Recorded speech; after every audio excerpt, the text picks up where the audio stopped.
और आपको बताएंगे वज़ीर-ए-आज़म शहबाज शरीफ ने कहा है कि नवाज शरीफ की क़यादत में हम पाकिस्तान को दुनिया में उसका जायज़ मुकाम दिलवाएंगे। आइंदा बजट में मजदूरों की कम अज़ कम तनख्वाह में मज़ीद इजाफा किया जाएगा। लाहौर में अपनी रिहाइशगाह पर मजदूरों के एजाज़ में दोहराने से खिताब में उनका कहना था कि ये कहीं नहीं लिखा कि मजदूर का बेटा मजदूर ही बनेगा। मेरे वालिद का ताल्लुक भी मजदूर तबके से था। मेहनत कश हमारे मुल्क का सरमाया है। उनके बच्चों की तालीम और सेहत को यकीनी बनाने के लिए मैकेनिज्म तरतीब दिया जाएगा। कहीं दुनिया में नहीं लिखा, कहीं ना इस्लाम में इसकी इजाज़त है कि मजदूर का बेटा हमेशा मजदूर रहेगा और अमीर का बेटा हमेशा अमीर रहेगा। ये ना इस्लाम है ना पाकिस्तान बनने का ये मकसद था। यहाँ पर हर एक को पूरा हक है कि वो अपनी मेहनत दयानत के बलबूते पर माशरे में अपना जायज़ मुकाम हासिल करे। हम मिलकर पाकिस्तान को, मैं इंशाअल्लाह आपके सामने इस बात का वादा करता हूं कि अपने लीडर नवाज शरीफ की क़यादत में हम सब मिलकर तमाम हुकूमती इदारे, कैबिनेट, पार्लियामान और तमाम इदारे, चाहे वो हमारे रियासती इदारे अफवाज पाकिस्तान हो या अदलिया हो या दानिशवर हों या डॉक्टर्स हो या इंजीनियर्स हों, हम मिलकर पाकिस्तान को इंशाअल्लाह उसका जायज़ मुकाम दिलवाएंगे और जल्द पाकिस्तान अक़वाम आलम में अपना अजीम मुकाम हासिल करेगा। और वज़ीर आला पंजाब मरियम नवाज ने पंजाब भर के लिए फील्ड अस्पताल सर्विस का इफ्तिताह कर दिया है और कहा है कि 32 फील्ड अस्पताल आज से पूरे पंजाब में फ़ाल हो जाएंगे। खिताब में उनका कहना था कि सबको पता है पहले ये कंटेनर्स धरनों के लिए इस्तेमाल होते थे। उन्होंने कहा कि मुझ पर इल्ज़ाम लगाया जाता है कि टिकटॉक बन रही हैं, वीडियोज़ बन रही हैं, ट्वीट कर देना बहुत आसान है। मरियम नवाज ने कहा कि समझा जाता है कि एयर एम्बुलेंस शायद सिर्फ अमीरों के लिए होगी। एयर एम्बुलेंस हर मरीज़ के काम आएगी। फील्ड हॉस्पिटल्स 32 फील्ड हॉस्पिटल्स आज से पूरे पंजाब में फैल जाएंगे। इंटरेस्टिंग बात यह है कि आज से पहले कंटेनर्स जो हैं वो किस लिए इस्तेमाल होते थे मुझे वो कहने की ज़रूरत नहीं है। कंटेनर्स को गिराओ, जलाओ, आग लगा दो, बिल फाड़ दो, ये कर दो, वो कर दो। तो जब एक खिदमत करने की नीयत से हुकूमत आती है तो कंटेनर्स का ये इस्तेमाल भी हो सकता है। मेरे पे इल्ज़ाम लगता है, मैं टीवी देखती हूँ, हंसती भी हूँ कि टिकटॉक्स बन रही हैं और सोशल मीडिया कवरेज हो रही है और कैमरास होते हैं। तो मैं आपको ये कहना चाहती हूँ कि मैं भी चाहती हूँ कि आप लोग अपने घरों से, अपने कंफर्ट जोन से, अपने एसी वाले कमरों से बाहर निकलें, कोई काम करें ताकि आपकी भी टिकटॉक बने, आपकी भी वीडियोस बने, आपकी भी कवरेज हो। पर एयर एम्बुलेंस के बारे में ये बात की जा रही है कि वो शायद अमीर लोगों के लिए, वो बिल्कुल अमीर लोगों के लिए नहीं है, वो इंतहाई गरीब लोगों के लिए जो एक शहर से दूसरे शहर जाना अफोर्ड नहीं कर सकते हैं। तल्ख बहुत बंदा है मजदूर के औकात। कैसी छुट्टी, कहाँ की छुट्टी, घर बैठे तो पेट की आग कैसे बुझेगी। पाकिस्तान समेत दुनिया भर में मजदूरों की कुर्बानियों और उनके हुकूक को उजागर करने के लिए आलमी यौम मजदूर मनाया जा रहा है। पाकिस्तान में मेहनत कश आज भी बुनियादी ज़रूरियात से महरूम हैं। यौम मजदूर क्या है? सन 1886 में 1 मई के दिन अमेरिका के शहर शिकागो में मजदूर सरमायादारों की जानिब से इस्तेहसाल के खिलाफ सड़कों पर निकले, जिनके जुलूस पर फायरिंग करके सैकड़ों मजदूरों को हलाक कर दिया गया। तहरीक के हक में आवाज़ बुलंद करने पर मजदूरों को फांसियां भी दी गई। इस बारे में देखिए ये रिपोर्ट। 1 मई सन 1886 इस रोज मजदूरों ने अपने लहू से हकूक की तहरीक की आबियारी की।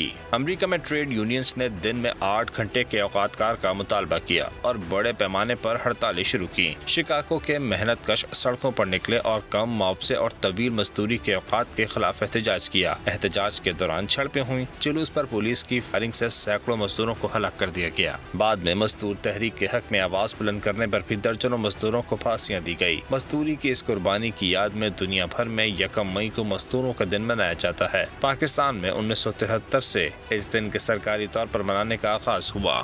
लोगों ने आराम किया और छुट्टी पूरी की। 1 मई को भी मजदूरों ने मजदूरी की। बोल का अपने मेहनत कशों को सलाम। और आगे बढ़ते हुए आपको बताएंगे कि सिंध की अमनो अमान की सूरत हाल पर आज आला सतह इजलास होगा। सदर ममलिकत इसकी सदारत करेंगे जबकि इजलास में कच्चे में टारगेटेड ऑपरेशन से मुतालिक भी अहम फैसले मुतवक्के हैं। इस बारे में मज़ीद तफसीलात जान लेते हैं। इस वक्त हमारे साथ मौजूद हैं वजाहत आबदी। बताएगा ये इजलास कब तक मुतवक्के है?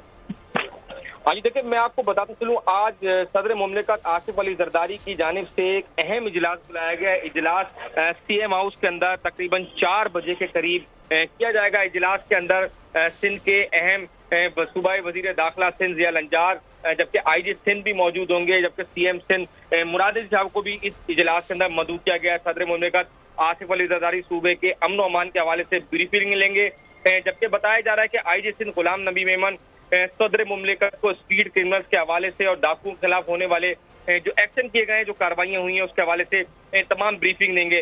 जबकि ये भी कहा जा रहा है कि स्पीड क्रिमिनल और कच्चे के डाकू के हवाले से नई हिकमत अमली भी तैयार। सदर आसिफ जरदारी को मजमूई सूरत हाल पर ब्रीफिंग दी जाएगी। वजाहत आप भी हमें आगाह कर रहे थे, बहुत शुक्रिया। आगे बढ़े और आपको बताएं कि नेशनल डिफेंस यूनिवर्सिटी इस्लामाबाद में पाक यूके रीजनल स्टेबलाइजेशन कॉन्फ्रेंस का इनेकाद किया गया। Army chief general Syed Asim Munir और बरतानवी chief of general staff general sir Patrick Sanders ने यह खिताब किया। दोनों फौजी सरबराहान की मुलाकात भी हुई। दो तरफा दिफाई ताल्लुकात को मजीद फरोग देने पर तबादला ख्याल भी किया गया। Pak UK stabilisation conference, army chief general Asim Munir और बरतानवी chief of general staff general sir Patrick Sanders का खिताब। नेशनल डिफेंस यूनिवर्सिटी इस्लामाबाद में मुनक्कदा कॉन्फ्रेंस में बरतानिया के नामजद chief of general staff general sir Roland Walker ने भी शिरकत की। Army chief general Asim Munir से जनरल पैट्रिक सैंडर्स की मुलाकात भी हुई। बातचीत में दो तरफा दिफाई ताल्लुकात को मजीद फरोग देने पर तबादला ख्याल भी किया गया। ISPR के मुताबिक बरतानिया का 30 रुकनी वफ्द और दीगर सिफारती हुकाम भी कॉन्फ्रेंस में शरीक हैं। कॉन्फ्रेंस में सलामती के तनाजुर में अहम इलाकाई और आलमी अमूर पर तबादला ख्याल किया जाएगा। और आपको बताएं कि महंगाई की चक्की में पिसे अवाम को कदरे रिलीफ मिल गया है। मुल्क में पेट्रोल की कीमत में 5 रुपये 45 पैसे की कमी कर दी गई है। नई कीमत 288 रुपये 49 पैसे हो गई है, जबकि डीजल की कीमत में 8 रुपये 42 पैसे कमी की गई है। आइंदा 15 रोज के लिए पेट्रोलियम मसनूआत की कीमतों में कमी। वज़ारत खजाना के मुताबिक पेट्रोल की कीमत 5 रुपये 45 पैसे कमी के बाद 288 रुपये 49 पैसे फी लीटर हो गई। डीजल की कीमत में 8 रुपये 42 पैसे कमी की गई है। नई कीमत 281 रुपये 96 पैसे फी लीटर हो गई। मिट्टी का तेल 8 रुपये 74 पैसे फी लीटर और लाइट डीजल 5 रुपये 63 पैसे फी लीटर सस्ता कर दिया गया। पेट्रोल लेवी की मद में अवाम पर रिकॉर्ड बोझ लाद दिया गया। सिर्फ 9 माह में 719 अरब रुपए वसूल कर लिए गए। अगले तीन माह में लेवी की मद में मजीद 150 अरब रुपए वसूली का टारगेट है। वजारत खजाना के मुताबिक लेवी वसूली की रकम में 100% इजाफा रिकॉर्ड किया गया है। पेट्रोलियम लेवी हुकूमत के लिए रेवेन्यू वसूली का बड़ा जरिया। रवा माली साल पेट्रोलियम लेवी की वसूली का हदफ 869 अरब रुपए मुकर्रर। गुज़िश्ता माली साल पेट्रोलियम लेवी की मद में 580 अरब रुपए वसूल किए गए थे। IMF ने वसूली का तखमीना 918 अरब रुपए लगाया है। वज़ारत खजाना की रिपोर्ट के मुताबिक जुलाई ta मार्च सालाना लेवी वसूली में तकरीबन 100% इजाफा हुआ है। रवा माली साल के पहले माह लेवी से वसूली 719 अरब 56 करोड़ रुपए रही है। इस वक्त 1 लीटर पेट्रोल पर आवाम से 60 रुपए लेवी वसूल की जा रही है। डीजल पर भी 60 रुपए के हिसाब से लेवी आयद है। और अब आपको बताएं कि महकमा रेलवे का मुख्तलिफ महकमों के ज़ेर इस्तेमाल ज़मीन खाली कराने का फैसला। सेप्को को रेलवे की ज़मीनें खाली करने के नोटिस जारी। मिलिट्री रोड पर वाक़ सेप्को ग्रिड स्टेशन सील कर दिया गया। रेलवे हुकाम के मुताबिक मिलिट्री रोड पर कायम ग्रिड स्टेशन रेलवे अराजी पर बनाया गया है। रेलवे हुकाम के मुताबिक महकमा सेप्को को ग्रिड स्टेशन वाली ज़मीन खाली करना होगी। रोहड़ी में भी रेलवे की कई एकड़ ज़मीन पर सेप्को तनसीबात कायम हैं। तो आपको बताते चलें कि महकमा रेलवे का मुख्तलिफ महकमों के ज़ेर इस्तेमाल ज़मीन खाली कराने का फैसला। सेप्को को रेलवे की ज़मीनें खाली करने के नोटिस जारी। मिलिट्री रोड पर वाक़ सेप्को ग्रिड स्टेशन सील कर दिया गया है। मज़ीद तफसीलात जानेंगे ब्यूरो हेड सखर शाहिद अली से। जी शाहिद, बताइए। देखिए, ये वाजिबात की अदायगी का मामला है और महकमा रेलवे और महकमा सेप्को के दरमियान जो तनाज़ा है वो शिद्दत अख्तियार कर गया है। महकमा रेलवे के अमले ने मिलिट्री रोड पर वाक़ सेप्को की ग्रिड स्टेशन को सील कर दिया है। इस ग्रिड स्टेशन, ये सिटी का ग्रिड स्टेशन है, इससे दर्जनों फीडर निकलते हैं। हमारी बात हुई है महकमा सेप्को के कायम मुकाम CEO जो हैं मंजूर शुमरो, उनसे बात हुई। उन्होंने कहा महकमा सेप्को के रेलवे के ऊपर 40 करोड़ रुपए से ज्यादा के वाजिबात हैं। ये वाजिबात की वसूलियाबी के लिए जब भी ऑपरेशन किया जाता है तो तो महकमा रेलवे की जानिब से इसी किस्म की हरकत की जाती हैं। उन्होंने ग्रेड स्टेशन को सील कर दिया है। अब अगर इस ग्रेड स्टेशन से निकलने वाले फीडर्स में कहीं कोई मरम्मती काम हुआ तो फिर उसके अंदर आपका बहुत शुक्रिया। और आपको बताएं कि सिंध के सीनियर वजीर शर्जील इनाम मेमन की जानिब से आवाम के लिए खुशखबरी। उन्होंने कहा है कि बसों की नई खेप कराची पोर्ट पहुंच गई है। महकमा ट्रांसपोर्ट बहुत जल्द नए रूट्स शुरू कर देगा। हमारी तवज्जो अवामी खिदमत और सूबे के लोगों को ज़्यादा से ज़्यादा रिलीफ देने पर है। और अब आपको बताएं कि वज़ीर आला खैबर पख्तूनख्वा अली अमीन गंडापुर ने कहा है कि अगर मौलाना फजल रहमान सच बोल रहे हैं तो ये अच्छी बात है, मगर हकीकत ये है कि मौलाना के दिल और दिमाग में अभी बहुत से राज पोशीदा हैं। वो बिला खौफो खतर तरदीद मजीद बातें सामने लाएं।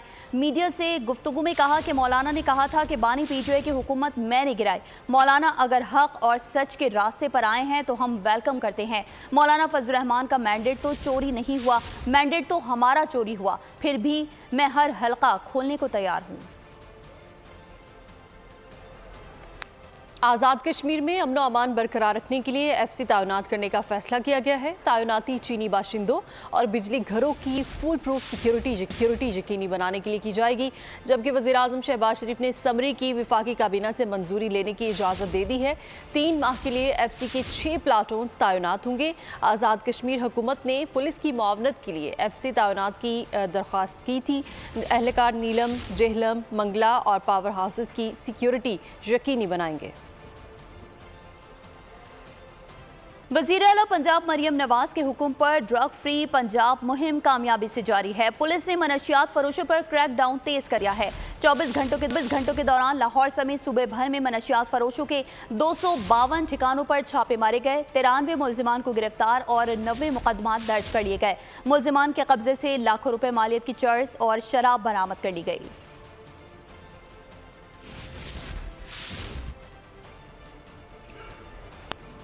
डीजी खान में पुलिस के जवानों ने चेक पोस्ट पर दहशतगर्दों का हमला नाकाम बना दिया। हमले में 7 पुलिस एहलकार जख्मी हुए। जवाबी फायरिंग से दहशतगर्द फरार हो गए। पुलिस के मुताबिक इलाके में सर्च ऑपरेशन जारी है।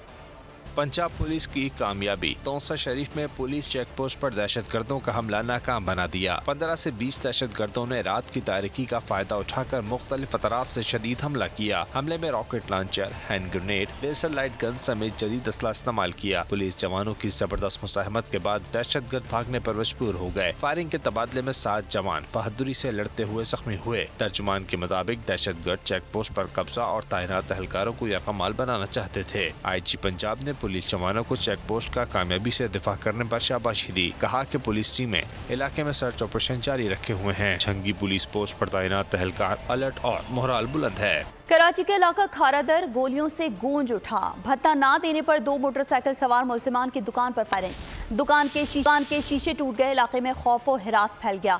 CCTV फुटेज में मुलजिमान को फायरिंग करते हुए देखा जा सकता है। मुबैना तौर पर मुलजिमान ने गैंग वॉर वसी लाखों की एमा पर फायरिंग की। पुलिस ने भत्ताखोरी का मुकदमा दर्ज कर लिया। मुतासरा शहरी के मुताबिक दुकान बंद करके घर पहुंचा तो कॉल आई। फोन पर कहा कि ट्रेलर दिखाया है, 20 लाख रुपए अदा ना किए तो पूरी फिल्म दिखाएंगे। कराची में आग लगने के 3 वाकयात। औरंगी टाउन में धागा बनाने के कारखाने में आग भड़क उठी। आग कारखाने में रखे जनरेटर में लगी। शोले भड़कने के बायस गली में खड़ी मुतादिद मोटरसाइकिलें भी जल गईं। बल्दिया सेक्टर 9 में कबाड़ के गोदाम में लगने वाली आग पर काबू पा लिया गया है।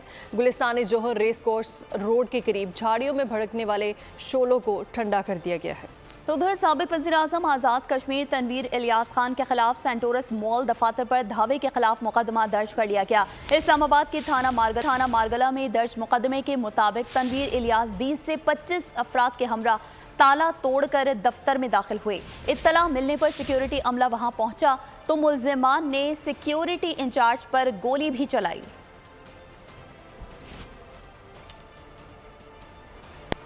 और अब बात करेंगे गज़ा की सूरत हाल की। तो दुनिया भर में गज़ा के मज़लूम फ़लस्तीनियों के लिए मुज़ाहरे जारी हैं।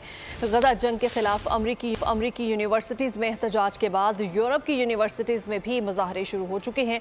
एहतजाजी मुज़ाहरीन ने गज़ा में फ़ौरी जंगबंदी और इसराइली जारहियत के ख़ात्मे का मुतालबा किया है। आपको बता रहे हैं कि दुनिया भर में गज़ा के मज़लूम फ़लस्तीनियों के लिए मुज़ाहरे जारी हैं। गज़ा जंग के ख़िलाफ़ अमरीकी यूनिवर्सिटीज़ में एहतजाज के बाद यूरोप की यूनिवर्सिटीज़ में भी मुज़ाहरे शुरू हो चुके हैं। एहतजाजी गज़ा में फौरी जंगबंदी और इसराइली जारहियत के खात्मे का मुतालबा किया है। आगे बढ़ें और आपको बताएं कि नायब वज़ीर आज़म इसहाक डार 15वें OIC सरबराह इजलास में पाकिस्तान की नुमाइंदगी करेंगे। तर्जुमान दफ्तर खारजा के मुताबिक इसहाक डार कल OIC बुज़राए खारजा काउंसिल इजलास में भी शरीक होंगे। सरबराह इजलास में गज़ा पर इसराइली मज़ालिम से मुतालिक मुतफ़िक़ा मौक़िफ़ अपनाया जाएगा। OIC का 15वां सरबराह इजलास गैम्बिया के शहर बांजोल में 4 से 5 मई तक मुनक्किद होगा। नायब वज़ीर आज़म इसहाक डार OIC सरबराह कॉन्फ्रेंस में पाकिस्तानी वफ्द की क़यादत करेंगे। तर्जुमान दफ्तर खारजा के मुताबिक OIC सरबराह इजलास में इसहाक डार गज़ा में नस्ल कुशी के मामले पर पाकिस्तान का मौक़िफ़ पेश करेंगे, जबकि मसला कश्मीर और दीगर आलमी चैलेंजेस पर भी बात करेंगे। नायब वज़ीर आज़म इसहाक डार कल बांजोल में OIC बुज़राए खारजा कौंसिल के इजलास में भी शिरकत करेंगे। मौसम की बात करेंगे तो गर्मी में इजाफा हो चुका है। कराची में समुद्री हवाएं बंद हो चुकी हैं, गर्म और खुश्क हवाएं कहर ढाने लगी हैं। महकमा मौसमियात ने खबरदार किया है कि रवां हफ्ते शहरियों को शदीद गर्मी का सामना करना पड़ेगा। पहाड़ों पर बर्फबारी, मैदानी इलाकों में सूरज की गोलाबारी, कराची से समुद्री हवाएं रूठ गईं। सूरज ने शहरियों को जलाल दिखाना शुरू कर दिया। महकमा मौसमियात के मुताबिक रवां हफ्ते कराची वालों को शदीद गर्मी का सामना करना पड़ेगा। सिंध के दीगर शहरों में भी गर्मी जोरों पर है। मिट्टी 42 डिग्री सेंटीग्रेड के साथ मुल्क का गर्म तरीन मकाम रहा। बालाई इलाकों में बादल बरसने का सिलसिला जारी। महकमा मौसमियात के मुताबिक आइंदा 24 घंटों के दौरान इस्लामाबाद, गिलगित बल्तिस्तान और कश्मीर में बास मकामात पर गरज चमक के साथ मज़ीद बारिश और चंद मकामात पर ज़ालाबारी का इम्कान है। तो दूसरी जानिब मुत्तहिदा अरब अमारात में बारिश का एक और जोरदार स्पेल बरसने को तैयार है। खलीजी मीडिया के मुताबिक 1 से 5 मई गरज चमक के साथ बारिश और ज़ालाबारी का भी इम्कान है। मुमकिन बारिशों के पेश नज़र दुबई में तमाम तालीमी मराकज़ ने 2 और 3 मई को ऑनलाइन स्कूलिंग का ऐलान कर दिया। खेल के मैदान से खबर देंगे आपको। पाकिस्तान का उभरता हुआ सितारा वेट लिफ्टिंग अंडर 19 में 34 ममालिक को शिकस्त देने वाला मोहम्मद नुमान हुकूमत की अदम तवज्जी का शिकार है। अपने कारोबार के जरिए जिंदगी बसर करने पर मजबूर है। मज़ीद तफसीलात देखते हैं साद शरीफ की इस रिपोर्ट में। कराची के इलाके लाइन्स एरिया से ताल्लुक रखने वाले मोहम्मद नुमान 2023 में पटाया थाईलैंड में वेट लिफ्टिंग वर्ल्ड चैंपियनशिप के फातेह हैं।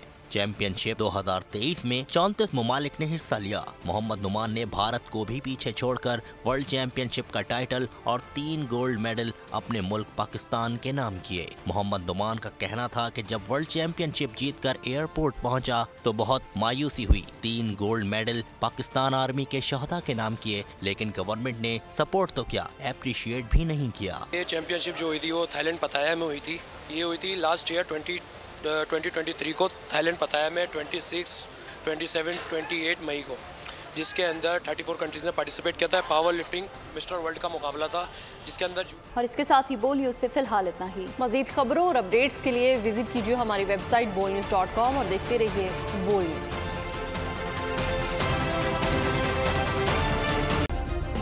सब्सक्राइब करें और बेल दबाएं ताकि कोई खबर रह न जाए।